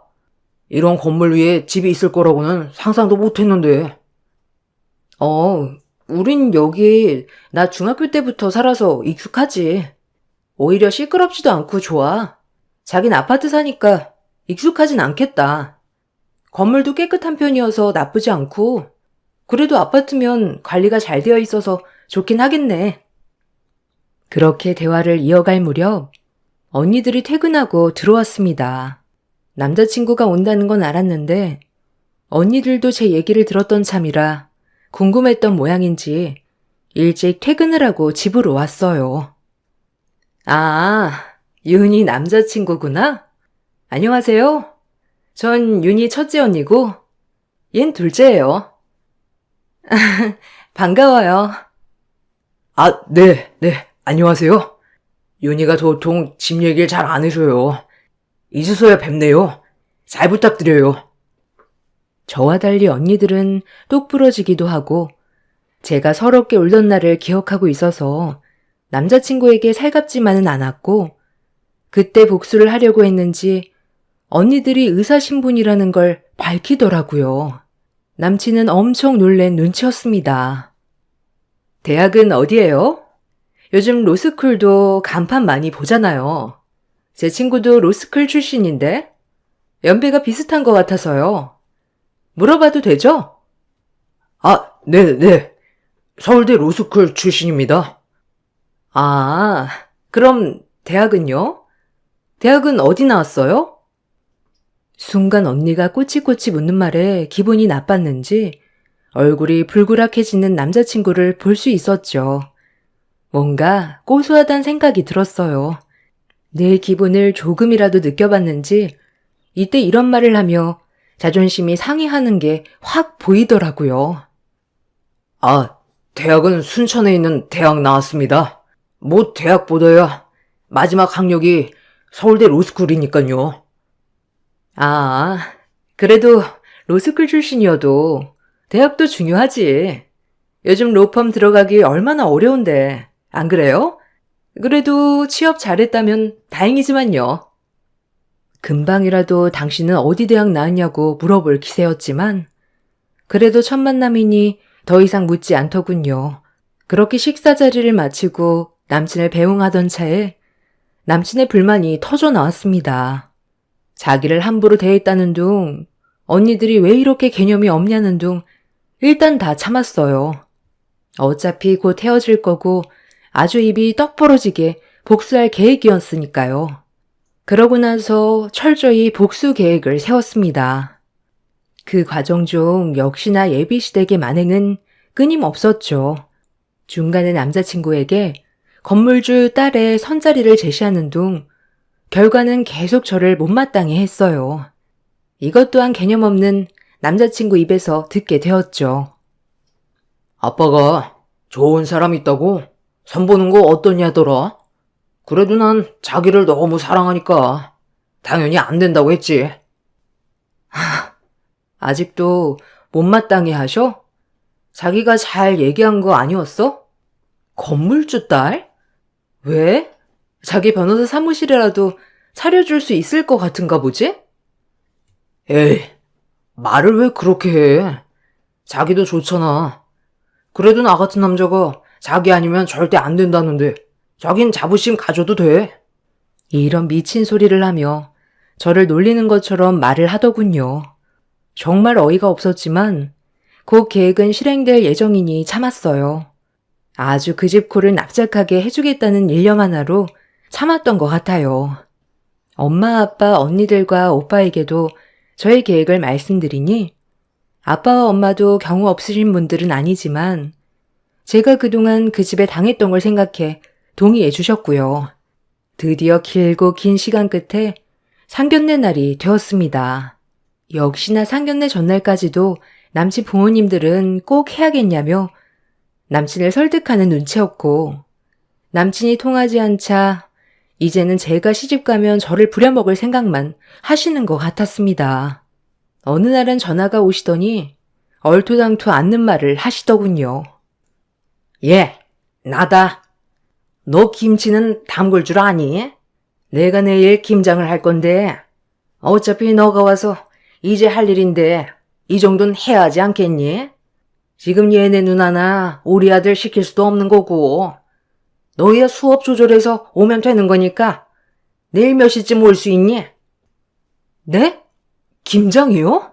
아, 제가 내일은 수업이 풀로 있어서 힘들 것 같아요. 죄송합니다, 어머님. 예, 내가 진짜 이런 말까진 안 하려고 했는데 뭐 하나 마음에 드는 구석이라고는 없니 너는? 마음에 안 들면 집안이라도 좋던가. 평범한 집안에 평범한 직업에 뭐 하나 잘난 것도 없는 니가 지금 변호사 와이프를 그냥 꽁으로 하겠다는 거야? 네? 어머님, 평소에 저 어떻게 생각하는지 그동안 잘 알지만 너무 심하시다는 생각 안 드세요? 아니, 와서 몸으로라도 떼우던가. 너 아직 식장 안 들어갔다. 알겠니? 이런 반협박을 하시며 전화하기 일쑤였고요. 점점 심해지면 심해졌지 덜하진 않으셨어요. 남친은 저 아니면 안 된다는 주의였고요. 저 아니면 안 된다는 사람이지만 저에게 자기가 저를 사랑해주는 사람이니 넌 복받은 줄 알아라 라는 뉘앙스를 계속 풍겨오며 저의 자존심을 깎아내리기 일쑤였어요. 대망의 상견례 날 그제 부모님과 남친 누나 매형까지 줄줄이 양복에 변호사 배지를 달고 나와 우리 집은 법조인이다 라며 위풍당당 앉아 계시더라고요. 그리고 미리 준비해온 혼수 목록을 써서 저를 먼저 주시는데 기겁했습니다. 혼수 비용만 4억, 그리고 집은 반반. 너무 어이가 없어 실소가 터져 나왔죠. 그리고 저희 부모님과 언니들, 오빠 새언니가 등장했어요. 줄줄이 의사 가운을 입고 말이죠. 다들 외과, 내과, 치과 가운을 입고 등장을 하는데 남친 식구들은 어안이 벙벙하여 쳐다보곤 했습니다. 상견례장에 의사 가운 입은 6명, 변호사 배지 단 3명, 이렇게 마주보고 앉아있는 우스꽝스런 모습이었죠. 남친도 처음 보는 모습에 당황하긴 마찬가지였고요. 제가 생각해낸 최고의 복수는 이것이었습니다. 상견례장에 우리 집 재력을 오픈하고 그 집이 그렇게 바라는 돈을 바로 눈앞에서 놓치게 하는 것이죠. 아들 가지고 장사하시려 했으니 맞대응 해드려야겠다 생각했습니다. 처음 뵙겠습니다. 안녕하십니까? 윤희 아빠입니다. 딸한테 얘기 많이 들었어요. 그동안 저희에 대해 많이 궁금해 하셨다고요? 애들 둘이 좋아서 하는 결혼. 저희는 직업이나 집안에 대해서는 딱히 생각해 본 적 없는데 굉장히 궁금해 하셨다고 들었네요. 저희 아빠랑 엄마, 저는 외과 의사예요. 그리고 여동생은 내과 의사고 남동생 내에는 치과 의사입니다. 아니, 어머. 의사들이시라고요? 아니, 우리 준성이가 그런 말이 없어서. 아이고, 이런 귀하신 분들이 그럼 우리 세기만 특별히 미술 공부를 가르쳤군요. 어쩐지 특별해 보이더니만.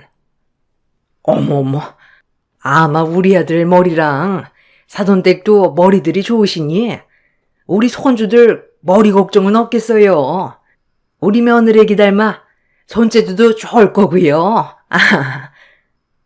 사람이 이렇게 변하는 거 보고 이 결혼 하지 않아야겠다고 생각한 제 자신에게 정말 괜찮은 선택을 했다고 생각했네요. 오히려 저런 반응들을 보니까 정이 뚝 떨어졌어요. 저희 집은 저 결혼하면 저희 앞에 있는 조그만 건물을 혼수로 해주실 예정이었어요. 그런데 이제 그럴 일은 없겠네요. 어머님 혼수 목록을 보니 저에게 너무 바라는 게 많아서 제가 왜 이렇게까지 하면서 결혼해야 하는지 의문이 드네요. 무슨 말이야, 너? 자기야, 그리고 이런 일은 나한테 미리 얘기했어야지. 놀랬잖아. 다 의사셨어? 그리고 건물 얘기는 또 뭐고? 내가 조그만 건물들이 몇 채 있는데 이걸 우리 자식들 결혼 선물로 하나씩 주고 있네. 그래서 우리 윤희도 그럴 예정이었는데 윤희 마음이 변했다니 그럴 일은 없겠군. 아니 사돈. 아니 이게 다 무슨 말이에요? 윤희야, 갑자기 무슨 소리니? 지금 결혼 날짜 잡으러 나온 거 아니었어? 아니요. 저는 이 결혼 못합니다. 오늘 파혼 통보하러 나온 거예요. 어머님, 아버님 아들, 그리고 잘난 따님 사위. 제가 어찌 그 집에 끼겠어요. 전 파혼합니다. 자기야, 무슨 소리야, 지금? 남친 어머니 졸도하는 소리 들리고 웅성웅성 거리는데 저희 집 그대로 그 자리 박차고 나왔네요. 오래간만에 깔깔거리면서 가족끼리 밥 먹고 카페 가서 실컷 대화했습니다. 하나뿐인 막내딸 마음에 상처 입을까 늘 노심초사하신 부모님, 나를 위해 화내준 언니들, 오빠, 새언니, 오히려 가족애를 일깨워줬네요. 몇 년이 지난 지금 웃으며 말할 수 있지만 한평생 아쉬움 없이 살던 내가 예비시댁 잘못 만나 정말 내가 이런 경험을 할 것이라고 생각도 못했었고 재미삼아 사연 풀어봅니다. 끝까지 들어주셔서 감사합니다.